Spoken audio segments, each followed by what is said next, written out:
Are you here to listen to El Numero Uno? Or are you here to listen to the American Kaiju? From the land of the rising sun, you're listening to the Osaka Saint, the Saitama Superstar, the Mad Titan of Tokyo, the American Kaiju. Welcome to the Hogscast Red and Black. Welcome back, Hogs Pack. So I lied to you last week. I told you that El Numero Uno and myself would be wrestling for Championship Wrestling from Hollywood, probably recording Hogscast OG together. And, well, I shit the bed. I shit the bed real good. It was like a typical Devin Sparks match.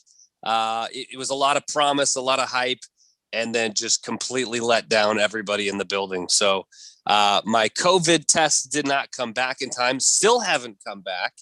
I've been waiting officially a week at this point in time. So welcome to coronavirus land of Oz, where in order to wrestle a show, it's perfectly normal and acceptable to have a test done right beforehand. But of course, you know, anything that can go wrong will go wrong. So you will see Mike Camden on Championship Wrestling from Hollywood tagging with not a Hogsman.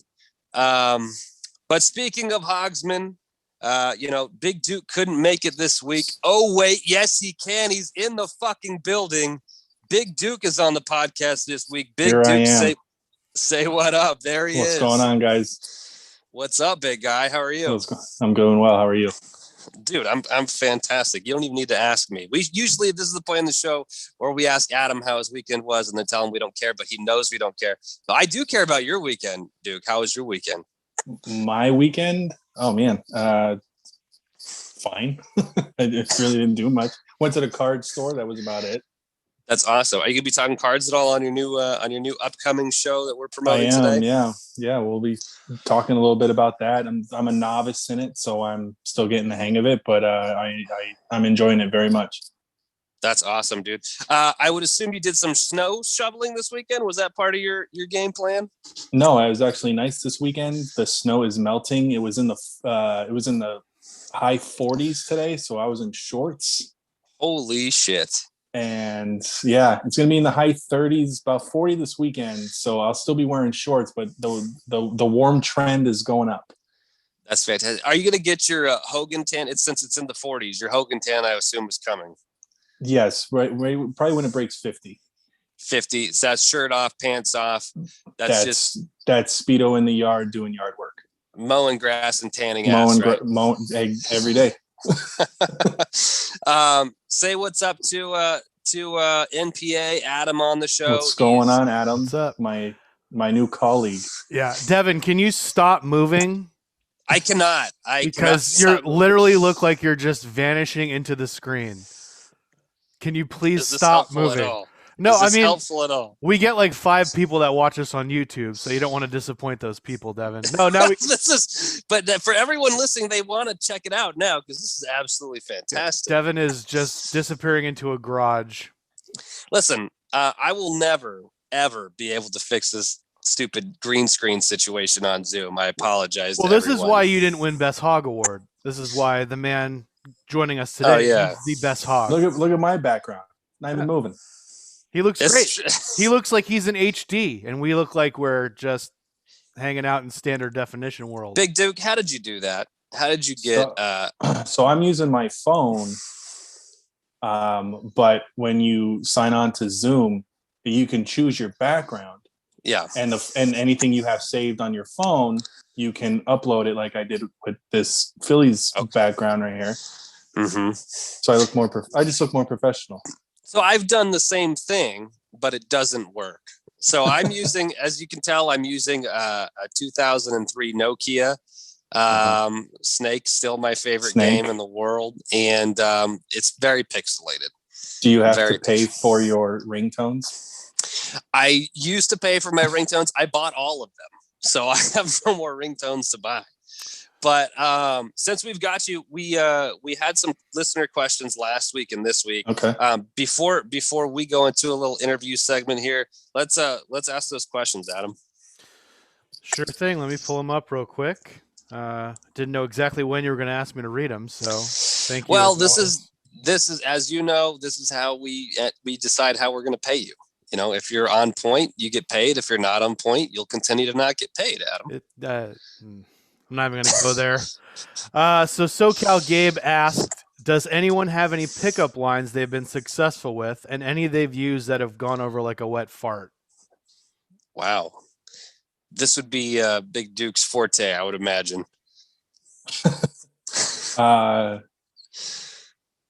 No, I no. I've seen my brother do one time where he's not going to listen to this, so I don't care. But this was in downtown San Diego, and he went up to this girl at the bar, and they were talking, whatever, and I overheard them. And she asked, "What does he do for a living?" And he told her that he shines the rhino's horn at the San Diego Zoo. And it worked. That's fucking awesome. That's epic. I don't think I've ever said anything close to that. No. You know, I think one that would work probably is who'd you ever beat? Because they're not going to have a good answer. I mean, anyone that you say, they're not going to be able to say that. No. I mean, Big Duke, so let's say you meet a girl, you're at a bar in Philly, so she's obviously hideous, but you ask her, you say, she's wearing a mask too, so you can't see her face. You don't know that she's hideous until she takes it off to take a sip. But you say, who'd you ever beat? And she goes, I don't know what that means. And then you go, well, let me give you an example. And then you list your conquest. Who have I beat? Yeah, who have you beat, Big Duke? Right. Oh, that would, yeah, of course that would work. So who have you beat? I've beat Sin Bodhi and Funny Bone. I've beat Matt Stryker. Yeah. I've beat Trevor Murdoch. Have I beaten you? You have beat me. You beat me in a tag match. Oh yeah, I got punched in the nose in that tag match with your tag partner. He goes, I do a Superman punch. I go, really? Okay. Like, so do you just, you aim for the neck or you aim for the pocket? How's that work? He goes, no, I punch you in the nose. And I found that he said that as he was punching me in the nose. I punch you in the, and just smacking blood. And that was it. And said, thank you so much for smartening me up to your finishing move. This is fantastic. So you have quite a list of guys that you've beaten. I have a list of one. I beat Mike one time in a training match. Okay. And he let me. He said, all right, Dev, this is your big comeuppance. Ready? What you got? And I said, schoolboy. Yeah. And then Benny, B-boy, as everyone knows, says, no, fuck that. That would never happen. Do it over. So, you know, it was short-lived, but it, you know, worked out for me. Do you have any wet fart stories where you tried to hit on a girl and it went over like a wet fart? That was the other part of the question. I've had someone come up to me, and not what you asked, but I've had someone come up to me and said, we'll talk to you if you buy us a drink. I just stared at them and was like, no, I'm not doing that. That's awesome. So that was the first thing they said to you? They just walked up to you and said, if you buy us a drink, we'll talk to you. Yeah. I was there with my buddies. This was back in my military days. And a couple of them, I think it was like 2 or 3 came up to me. I was standing there at the bar and they said, oh, if you buy us a drink, we'll talk to you guys. And we're like, no, get out of here. Like, you're not even worth it. Wow. All right. So that's a good one. I think that's one that would go over like a wet fart. If you're a guy, you know, Corona's over, you've got your vaccinations, you're at a bar, you go up to a girl and you tell her, hey, I'll talk to you if you buy me a drink. I think that's a pretty shitty pickup line. What's the next one, Adam? Mix Mutt asks, what's the worst gimmick you've seen at the major level and independent level? The worst gimmick for a wrestler, right? Eugene. God, that's got to be the worst gimmick, right? Like you just didn't like it, or it just? It's a special needs wrestler. Yeah, that can't be. You can't. But he had superpowers, Devin. Come on. Oh boy, Duke, you want to take this one? Yeah,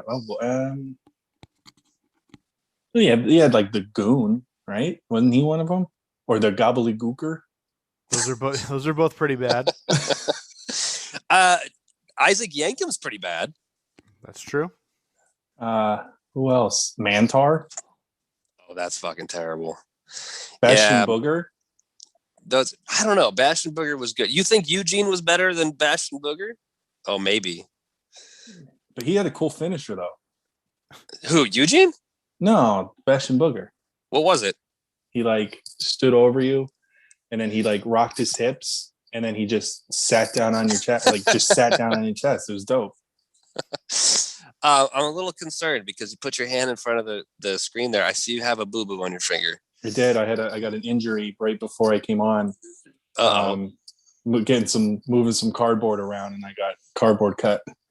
Dude, I almost passed out. I almost needed the defibrillators from the blood loss. That makes sense. That's a good one. I haven't had any cuts lately. I haven't moved in 6 weeks now, so my cuts are long gone. So I'm feeling okay. But thanks for asking. You didn't ask, but thank you. 2 more questions you said, Adam? Well, you still haven't answered the other question. Which was that? He asked, what's the worst gimmick you've seen at the major and independent level? So both. Oh, Eugene is the worst I've seen in person. I don't know how anyone signed off at that. And the independent level is kind of different. I don't like that because what works in one small town, might look completely ridiculous anywhere else. What are you going to say? Can you just say, I don't want to bury anyone that I might be in the ring with at some point, so I'll just be quiet? No. Like, can you just say that? No, because I know a bad one. I pitched it. It didn't go over very well. The Mormon gimmick? The Mormon gimmick. Duke, I pitched a gimmick so Adam was You didn't pitch it. I did it. You did it. Yeah, I did a Mormon gimmick because of you. I don't know if you remember Keith. Keith wrestled a couple times with Danny, Rick Ellis. They had they trained together for a long time. They trained at New Wave and then West Coast. And Keith did, the last thing I saw him do was a couple West Coast shows. But Keith and Adam, I convinced them to do a Mormon tag team. They were called the Latter-day Saints. And at the West Coast shows, they came out of the crowd handing out pamphlets in the middle of a match. And when our big return was coming, you pitched us coming out on bicycles. I said from outside the venue. Oh, fuck yeah. You got to show up on bikes and just go straight to the ring. Why can't I see Duke? I want to see his reaction to this. Where's Duke? Damn it. You can't see him? No. There we go. Now I can see him. All right, he's at least laughing. At least I know I popped him at this point. But yeah, I wanted to ride their little dinky ding ding ding bikes up to the ring and get in. I still think it's a fantastic gimmick because they're heels in every sense of the word. No one's like, oh, dude, we love the Latter-day Saints. They're our favorite people, unless you live in Utah, in which case that's probably the case. But that's the best part of being a heel, right? Is you don't know that you're the heel. You think you're in the right. You're like, I'm just trying to be a good guy. And meanwhile, someone's trying to have matches and the Latter-day Saints show up. They're just knocking on, just trying to tell people, hey, can I tell you the good word? And they're like, dude, I'm watching a fucking match. Can you leave me alone? There's literally a championship match going on 6 feet behind you. I just thought that was the perfect idea. So that's the end of that question then. No, Duke didn't answer on the Indies. What's the worst gimmick you saw on the Indies? American Kaiju, Devin Sparks. Perfect. Thank you very much. Not to be confused with the American Kaiju. Not to be confused with the American Kaiju Lindsay Snow or the American Kaiju. Who was the other one? Just Devin Sparks. Yeah. Okay. Just Devin Sparks. Thank you. Just my real name. Just Devin. Not even the American name. Just Devin Sparks. Absolutely by far the worst fucking gimmick I've ever seen. Just a trash human being. All right. What's next, Adam? Last question, and you're gonna do the same thing for this one.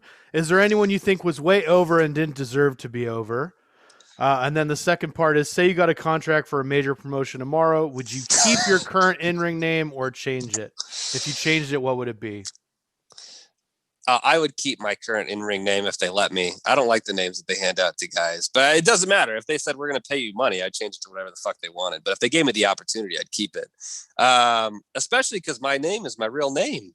So a lot of guys, they can't use their name when they move on to the next company. I want to be able to keep that name forever if it's making me money. And then the other one was who didn't deserve it. Is there anyone that you think was way over that didn't deserve to be over?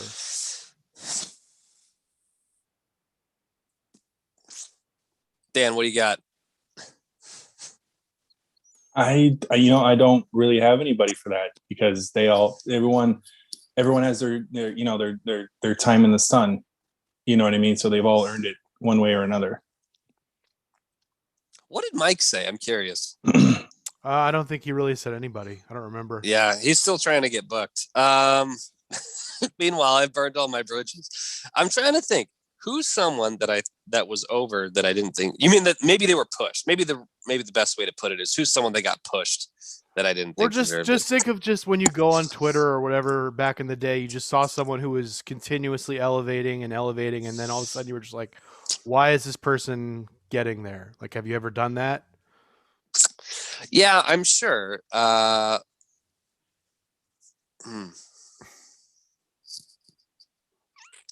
can't think of anyone off the top of my head. Like I honestly, in the beginning, just because I'm stupid and I can't identify talent, I didn't like CM Punk at all for the longest time. I was like, I don't get it. I don't get the appeal. I don't get the draw. When he was in ECW and whatnot and coming up, I was just like, everyone loves this guy, and I don't get it. And then obviously he was allowed to get on a microphone. You're like, oh shit, he's like really, in addition to what he does in the ring, he's like very fucking good on the mic. So I'd say that's one for sure. All right. That's Another it. question? That's all the questions. Okay. Well, I have questions for Big Duke. We got Duke on because he's starting his show tomorrow. He's recording tomorrow. Show will be out on Friday. Last word with Big Duke. Big Duke, are you going to get the last word? Is that official? Always. Okay. It can be the last sentence, and that's the last word. Do you have a sign-off line? Because we don't have a sign-off line. We tried to. Yes, we do. Well, all right. Shit. No, no. It's just thanking everybody for listening. If they do listen, I don't fucking know if they're gonna listen or not. Probably not. No one's gonna give two good shits about it. Are you gonna say and that's the last word? Yeah, like Walter Cronkite used to do, or some shit, Thanks for joining, and that's the last word. Yeah, and then you go, okay, thank you, and you're like, do okay, do a little sign off, and then that's it. Well, good. I wanted people to get to know you a little bit. Your show is not going to be just wrestling. Obviously, you're the third Hogsman. We've never had a trios match, which would really have fucking solidified the whole deal. With Mike and I wrestling at Hollywood now, I'm praying that there was a way that we can get you out there. We could do a trios and get all three Hogs in the ring at the same time. Yes. But people, I want you've made a couple small appearances on the show. You've announced the show several times. You've introed it, but we only did one interview. But I want people to get to know the other Hogsman, the guy we've been up and down the roads with, the guy who we got to talk sports with and bullshit about wrestling and everything else. So they have a reason to listen to you, which they're going to listen anyway because they love us so much. But what's a story that we can talk about right off the bat? Mike likes to ask people if they shit their pants in the ring. I asked you that. You said you didn't shit your pants in the ring. No. Have you come close? No. And there's a reason for that. I've never, this. I think I know this. Touched on this. I think I've touched on it before. I never ate before shows, so I never had to go. Because I was always worried about it. Have you ever had a case of the pisses? Right before you go out, yeah. That's how you know you're gonna have a good match, though. The last show in California before COVID shut everything down, Mike and I were working a lucha tag match, and I don't know what happened that day. My daughter kept me up all night. I woke up. I had 2 coffees. I had an energy drink, and then Mike picked me up, and we were on the way to the show, and I had another energy drink. And I remember right before the match, I'm like, okay, I gotta piss real bad. I went and pissed. And then it was like 2 minutes later, I'm back. Like, all right, guys, you guys ready? They're like, yeah, okay. I'm like, holy fuck, I have to piss again. I'll be right back. I got to piss. And then literally right before we're going out, their music hits. I'm like, dude, I don't know what's going on. I have to piss right now. I will pee right now or it's in the ring. And I had to piss again. It was like the most uncomfortable I've ever been before a match. You might have diabetes, Devin. I might. It's fucking possible. I like shit. As someone who is diabetic, I can tell you that is something that happens a lot to diabetics. So that you piss 3 times before your matches? I sometimes piss 3 times in 1 hour. Damn. Just what happens.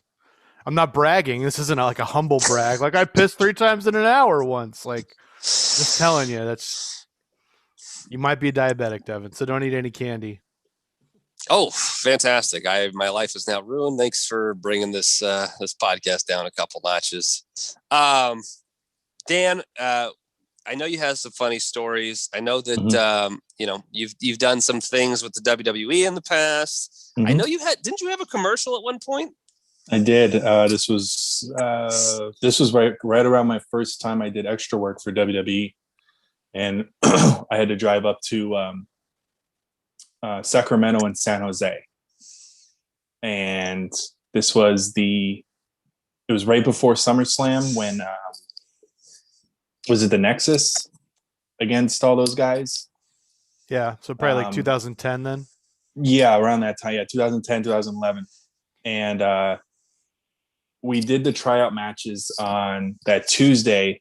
And then afterwards, this is when you went and did your promos in this back room. And after the promos, Mark Carano, who was the talent guy, pulled me aside and said, "Can you come to the ring?" Now, this is the first time I'm there. So, of course, this is it. I'm getting signed. I'm getting signed, boys. I'm going to be on SmackDown tonight. I'm debuting. Here we go, And no, they had me lay down in the ring and they said, well, we're going to shoot a Snickers commercial and we're going to have Mark Henry give you a couple splashes. And I was like, oh, okay, cool. So I'm laying there in the ring and all the boys are surrounding the ring. I'm talking everybody. And I'm just taking splash after splash after splash from Mark Henry because I'm supposed to be the Dorito bag. And he's going to jump on me and the bag explodes. So I'm the proverbial bag of chips. And Mark Henry was as light as a feather, didn't even touch it. I remember laying there and I was like, so do you want me to when you take a splash, you're supposed to tense up and take the move. And he's just like, nah, just lay there, kid. All right. And I did. And did it a few times. And they said, all right, that's good. That's going to look good on SummerSlam. It's going to be like one of those commercials. The goddamn thing never aired. I was so mad. That was going to be like my time in the sun.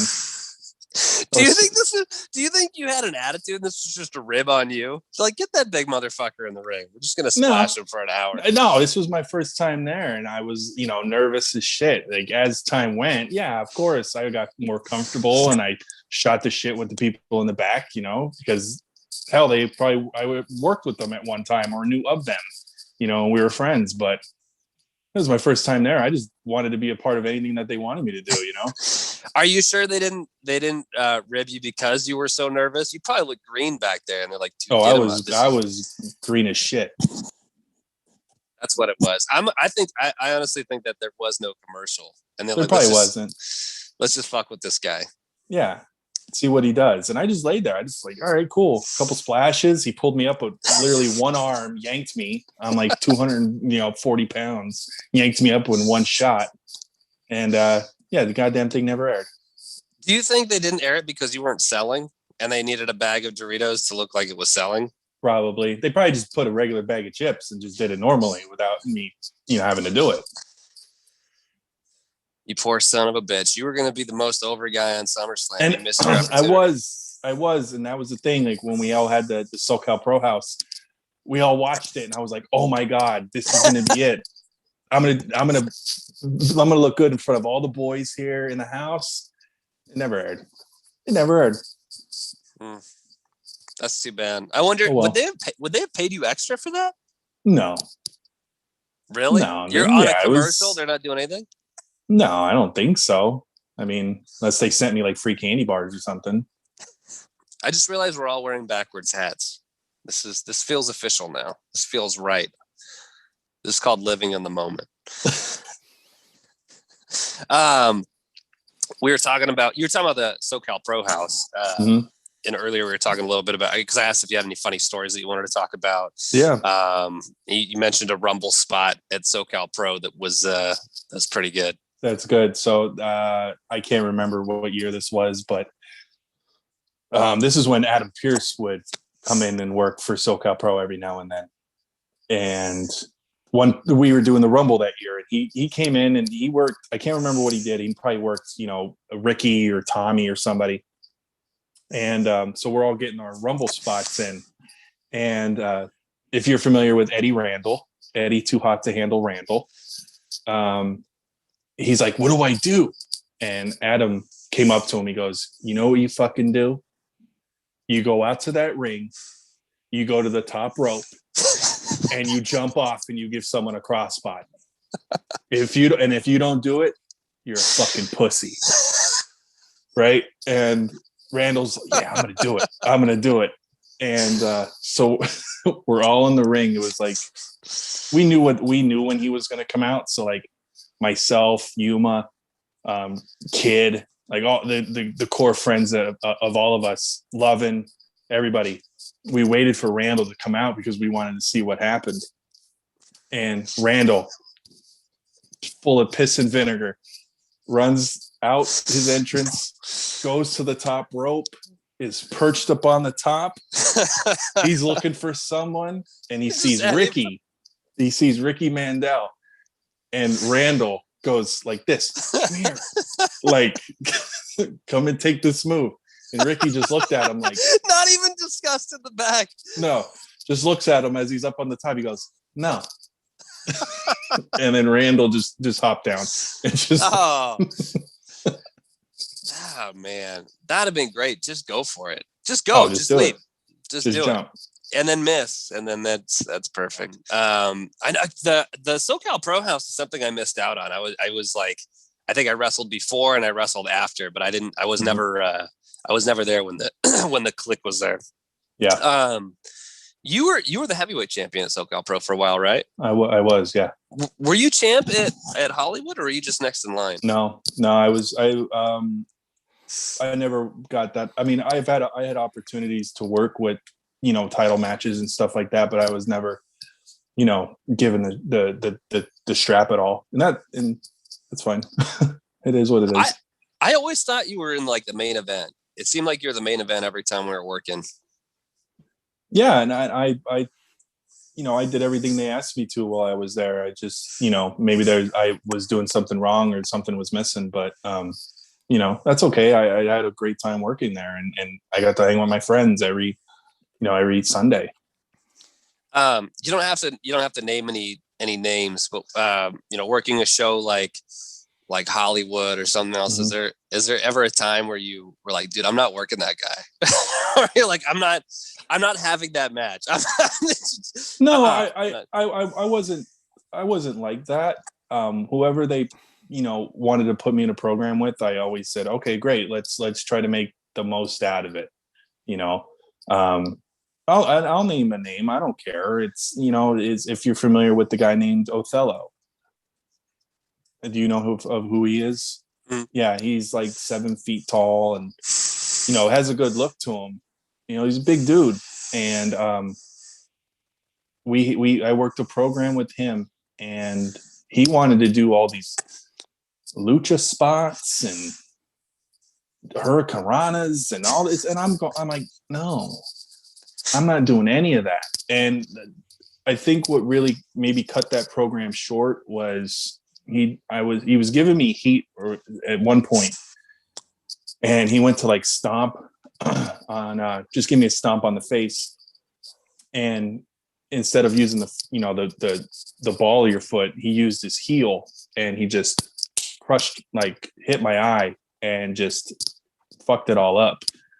And he did finished the match, as I always did. And but at that point I was like, no, I'm done. No more.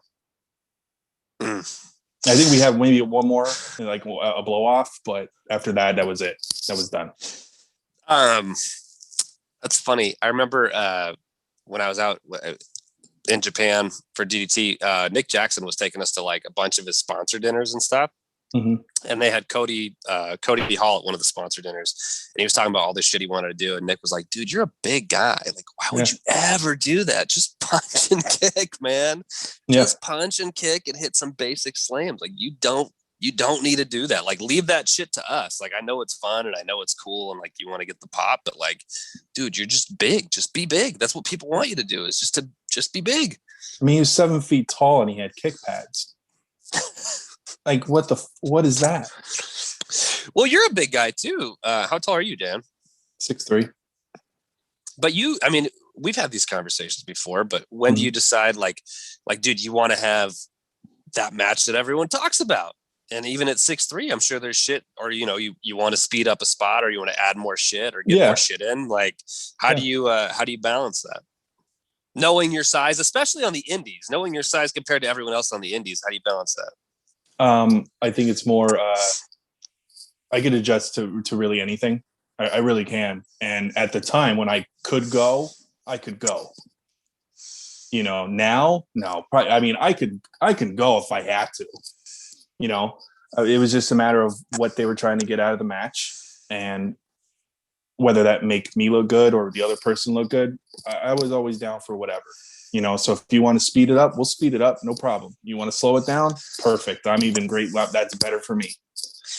You could give what was a Duke 9 or 8 could be an easy Devin Sparks 4 nowadays. You could at least hit a Devin Sparks 4, right? Yeah. Yeah. Devin Sparks 5. Do you have any stories from Hollywood or anywhere else where you were any funny stories at all? Someone getting hurt in the ring or doing something stupid? I was in the ring when Idol tore his pec. And I think he already had one done. Like, he tore one.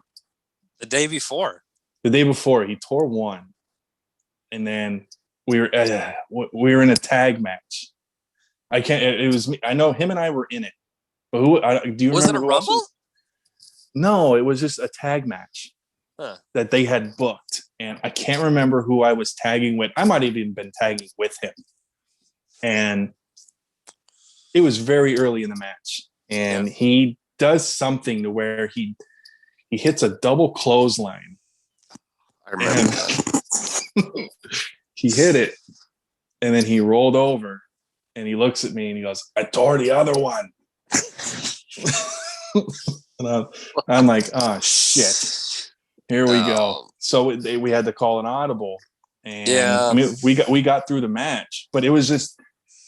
I'm glad he's better now. He's obviously he's still a brick shit house, and he's still a good dude, whatever. But it was just funny in the moment when he just rolled over. This big ass man looks at me like like a kid. I tore the other one, and then I'm like, oh, great. And then then the drive home was I think that was the first. That's funny. No, I remember that. I remember you guys came back. That's why I thought I think it was the day of one of the Rumbles, but I remember you guys came in the back and he's like, "You fucking tore the other one." He fucking tore the other one. I'm like, tore the other one. Tore the other what? His other back? Yeah, because I think he tore it the night before he wrestled somewhere. Yeah, he wrestled at EWF. Oh, fuck.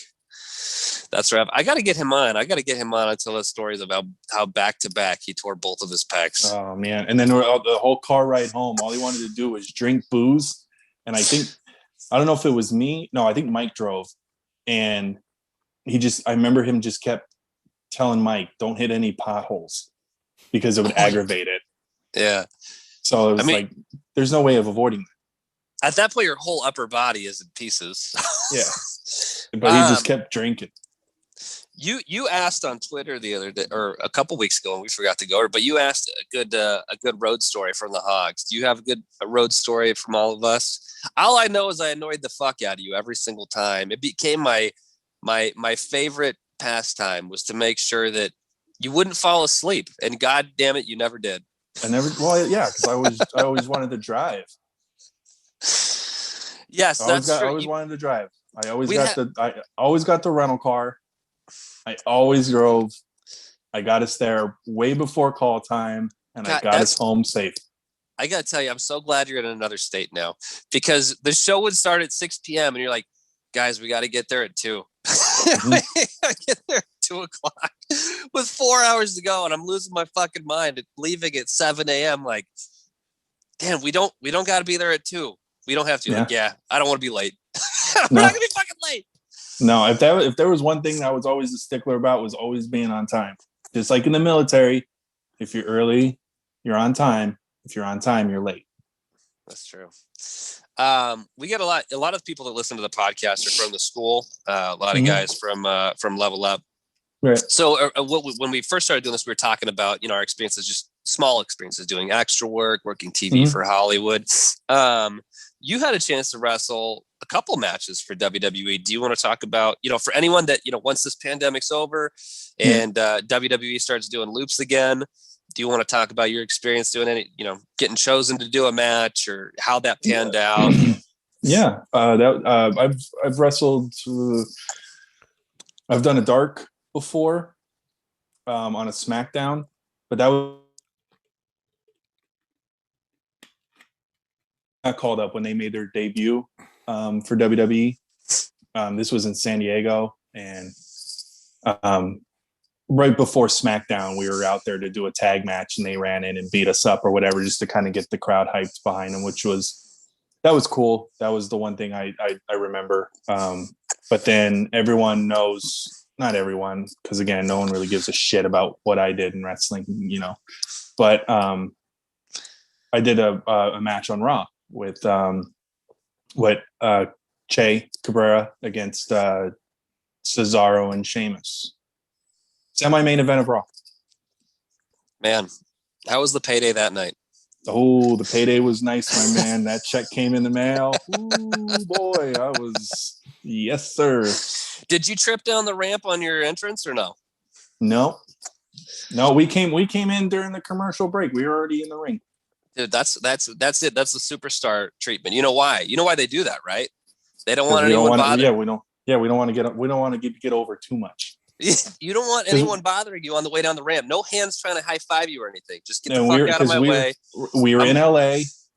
I was a staple for Hollywood. People would have known who I was. If I would have came down on television, Vince probably would have been in the ear of the ref saying, change the finish, put the kid over. Put him over. Get this guy out of here. He's ruining the match. And now on his way to the ring, the king of Port Hueneme. Yeah. Oh yeah. But yeah, that was cool doing that though. I really do. I remember that. Adam, we after one of the shows at Hollywood, there's a Wendy's right next door. You really don't have options after Hollywood. If you didn't eat the free pizza, your options or hot dogs. Your options, occasionally cake. Your options are Wendy's or Subway. Mm-hmm. And Wendy's is just the fastest. You don't want to sit there with all the other workers waiting for 30 minutes to get your stupid fucking sandwich and drive home, because it's already a long drive. And I remember we went into Wendy's, and there's like 6 fans from the show, and they're like, "Hey, you're Duke. Hey, what's up, man? I'm Duke." And I'm like, I looked at Dan. I'm like, "Oh, that's kind of cool, man." He's like, "Yeah, I'm the most over fucking person in Port Hueneme. Awesome."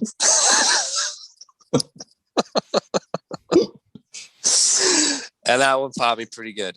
So your match, let's go back to your match with Cesaro and Sheamus real quick. When you got chosen, so again, for anyone that, when stuff returns, how did you get chosen? How did you get picked? What did they tell you? How did they figure out the match? Was there an agent? Obviously Cesaro and Sheamus had still been working for the company for a while by then. Did they how did they treat you? What did they say going into the match? Well, normally for like if you wanted to try to get extra talent work, they announce the date. Normally, if you subscribe to like an email newsletter to like the arena that they're coming to. So, for instance, like I knew that they were coming to LA because I would get the Staples Center newsletter or the San Diego Sports Arena newsletter or whatever, and I knew they were coming to town. Which usually they give you about probably 8 to 10 weeks notice that they're coming. So at that time, that's when you send out your emails. So you send out your emails asking them, respectively request, extra work if there's spots, send in a few headshots, a couple 8x10s, sign one if you want, who cares? And then you just kind of wait to hear back. And I didn't hear back until maybe the week before, because I thought they already had everybody, but they got a hold of me last minute and they asked me to come in. And I was like, yeah, sure. I'll be there. No problem. The 2 days, which was LA and San Diego. And when I got there, this is when Adam Pearce, I think he just started to be on the road with them. And I was coming back from talent relations because we have to sign all that paperwork. And Adam sees me and he goes, hope you're ready to work tonight. And I'm jokingly like, oh yeah, always ready, whatever. And then he goes, no, for real. You and I think I'm going to grab Che and you guys are going to work a match tonight on Raw. So go grab Che and, I'll let him know and then we'll come find you. So we go out towards the ring and we're all there. And Adam and Arn Anderson, who worked there at the time, pointed at Che and I, and then we had to go to the ring.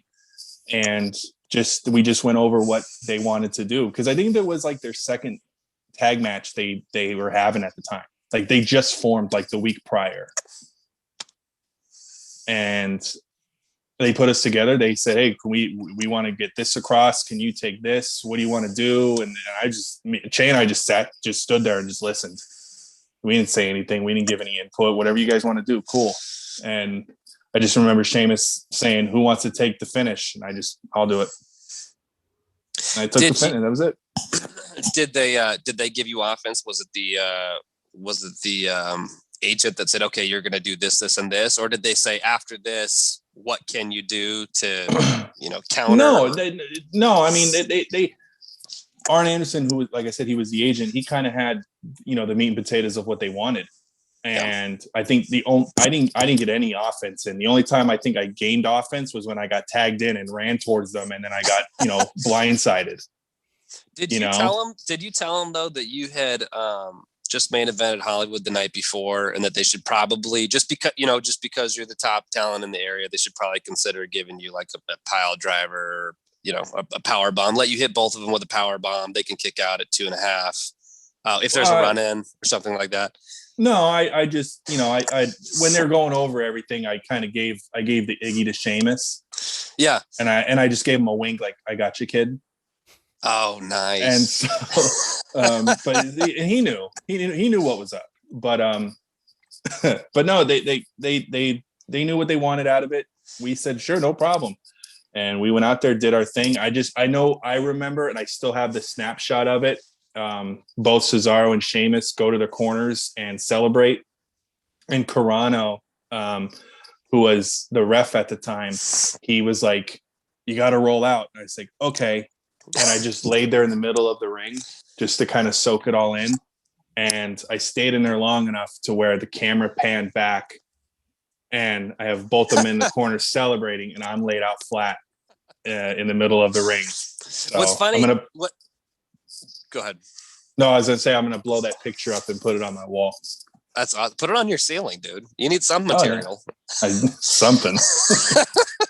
I was gonna say the best part about it, from my recollection, because I watched it on TV, was how blown away Sheamus was. You couldn't be more excited to work with you, and how he broke kayfabe to reach down and shake your hand and thank you in the ring for putting him over. Yeah, same thing. I mean, when I got to the back, Vince stood up. He clapped. Triple H, same thing. He was like, "Goddamn, kid." Passing the torch. That's what wrestling is. You have to pass the torch to the next generation. That's where, the picture that he always does with the NXT superstars when they come up. That's where he got that picture from? That's where he got it from. Because I told the social media guy, hey, get this. And I just... You did that? Oh, you did that to Triple H? I did the point to him. And then he stole it. Yeah, he took it. So that's where that came from. That's very cool, man, that you allowed them to keep using that. I'm really stoked. I said, you know what? You can have it. You need to get it over. What's funny is for anyone that doesn't know Che or yourself, I mean, like they're maybe they're only familiar with you from the podcast. Is like you're a big guy. I know at your lightest, I think you're 6'3". That's not changing, but I think your lightest you were wrestling at like 215 or 220. No, I was down to 205 at one time. Oh, you were trying to get light. Okay. I was trying to get in the cruiserweight tournament. Did that work? No. Okay. But here I am. At your heaviest, you were wrestling what, 250, 245, something like that? Yeah, when I first started, I was big boy. I was still around. Yeah, I was about 240, 245. So, I mean, even if you think 6'3", somewhere in the middle, cut it down the middle, and you go 230, right? Mm-hmm. 225, 230. You're a big guy. Che's a big guy. I mean, shorter than you, but he's a big guy.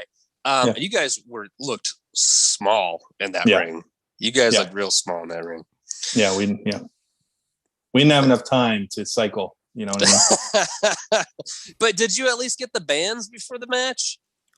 No, I was lifting the plates from catering because so your Crustables. You got to walk out with a couple Crustables and the couple Gatorades. Yeah. All right.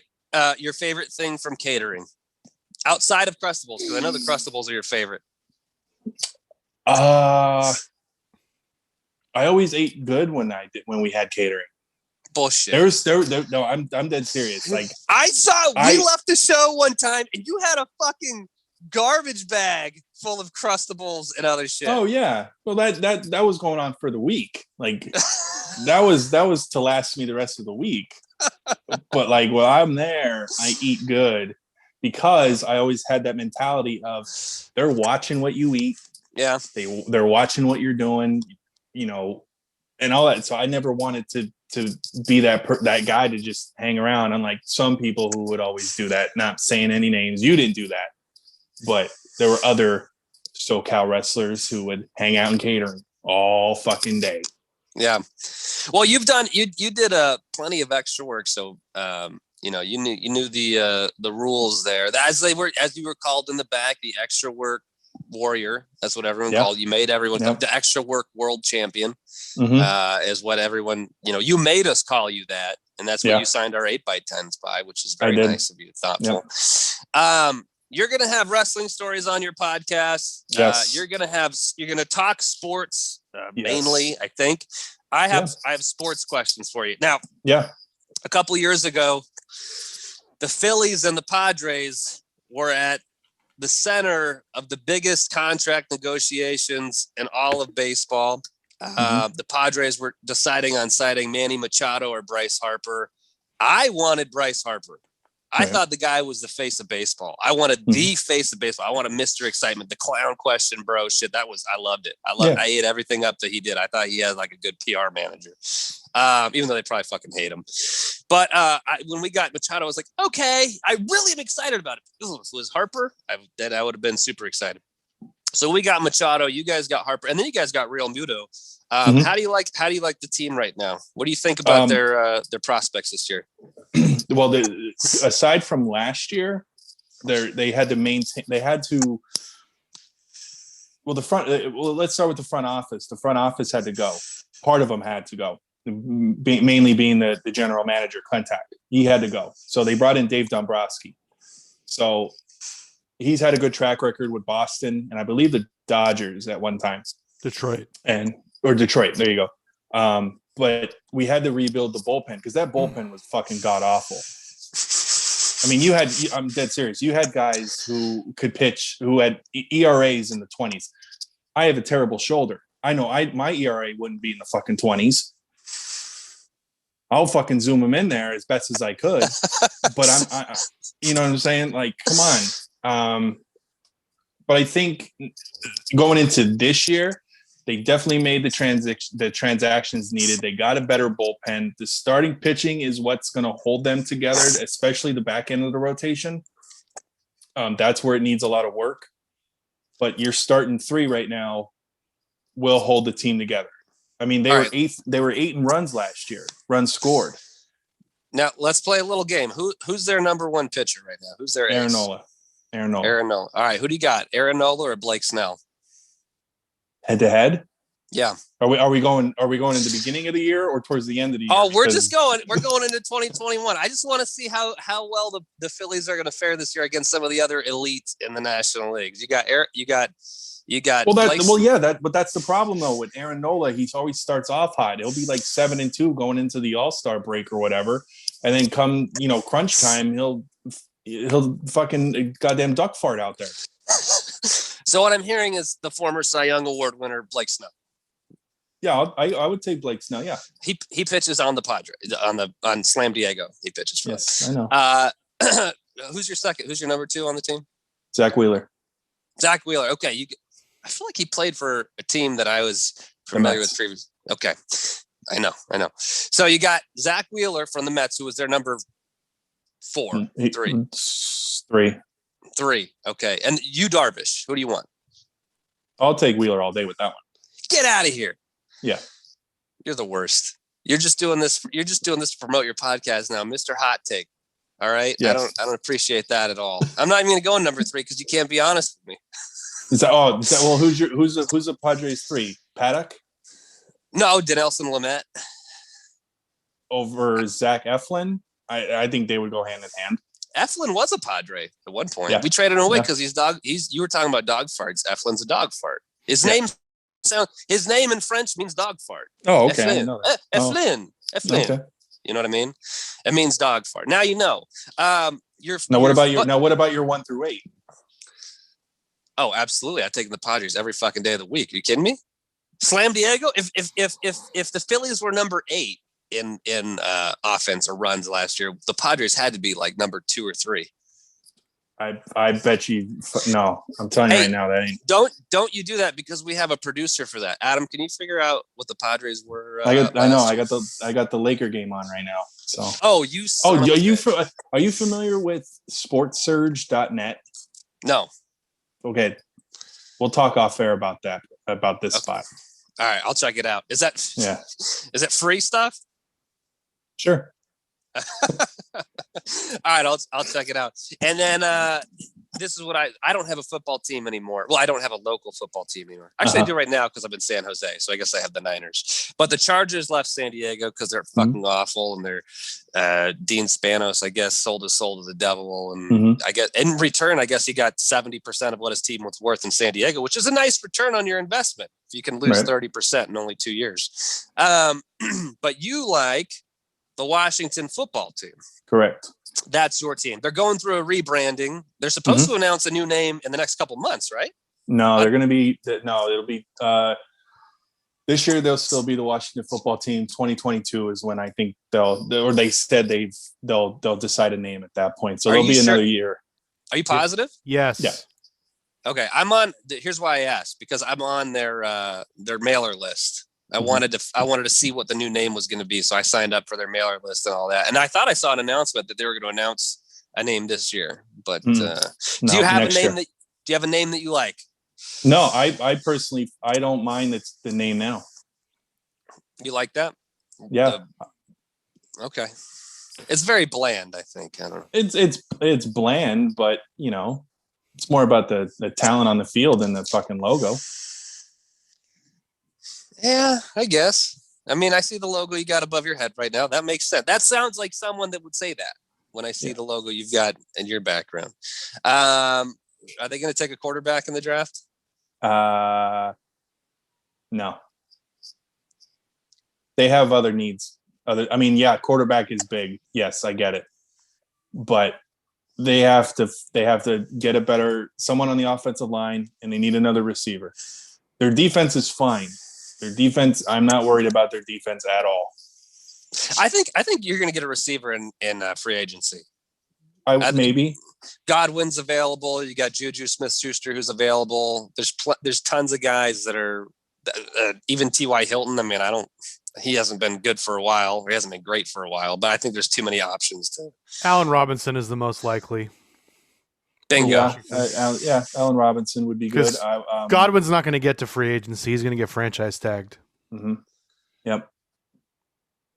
Well, there you go. Also, the Padres were third in runs scored, and the Phillies were tied for fifth. Okay. Wow. Get bodied right there. All right. Yeah, but even that was this year. What's their 1 through 8? Better than last year. That was also in 60 games, Devin. Yeah, in 60 games they were number 3. Yeah, and you know who was fourth? The disabled list known as the New York Yankees. They were fucking good. Led by Mike Tauchman most days. Who? Last year, the whole team was fucking injured last year, so them finishing fourth in runs scored is actually pretty embarrassing. Because everybody was hurt last year. Their team can mash. I like their team though. And their team can pitch too. All right, who's the number 1? I'm not doing this. Yeah. I'll put Garrett Cole and Corey Kluber against both of your guys. I know. Top two starters. I would take yours over mine any day of the week. All right, Antonio Gibson. How's his outlook next year? Good, great, phenomenal. Yeah. Phenomenal. You got to get in. We have to get a number 2 to complement Terry McLaurin.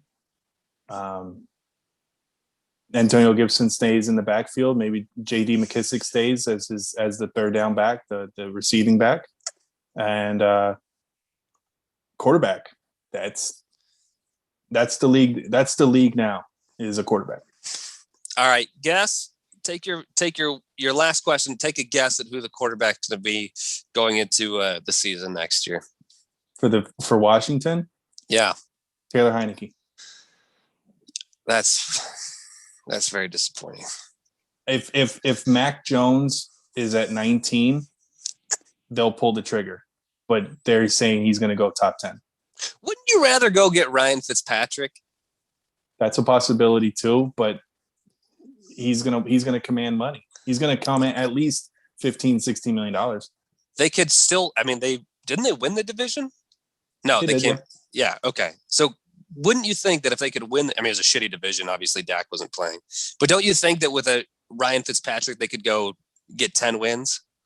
Yeah, but what if Washington goes after Dak? He's got what's today, the 4th, right? Or the 3rd? Yeah. Let's Arizona the 4th.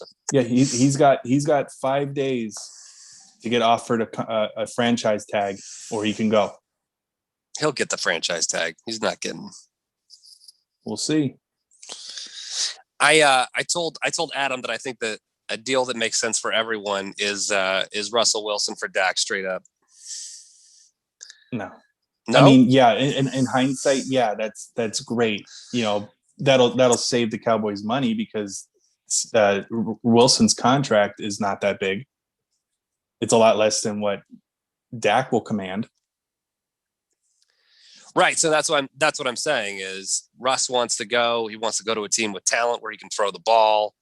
Dak obviously isn't getting well. I mean, I can't believe that the Cowboys have been dragging their feet on that. But right. That's what they're doing. They're dragging their feet. I mean, yeah, he's going to get, $40 million on a franchise tag. Okay, great. But there's still a lot of other places that you have to improve on in order to keep Dak safe. You got to remember that ankle that he dislocated. Yeah, that was he. I'm sure he'll be 100%. But that NFC East defense, if I'm them, I'm going after that every fucking play. I'm going to test that. I want to see how that ankle holds up. If they don't have an O-line for that, forget it. He'll get eaten alive. Well, I don't want to see him get hurt again because that was terrifying. That was like the worst sport injury. That was up there with Anderson Silva and Sid Vicious jumping off the top rope and just snacking that fucking leg in half. That was what about when Jason Kendall broke his ankle running the first base? Remember that? That was a good one too. Yeah. No, thank you. I'm done. All right. Well, that's it. I'm done for now. We got to promote your show that you're going to record tomorrow with Adam is the last word with Big Duke. The third member of the Hogsmen, the fucking Golden Hoggy Award winner himself, Mr. Hogsman, and the what was it? What did we say? The most over guy in Port Hueneme. Thank you, Big Duke. Yes. All hail. And Adam, if they want the tip, what do they got to do? Sayonara.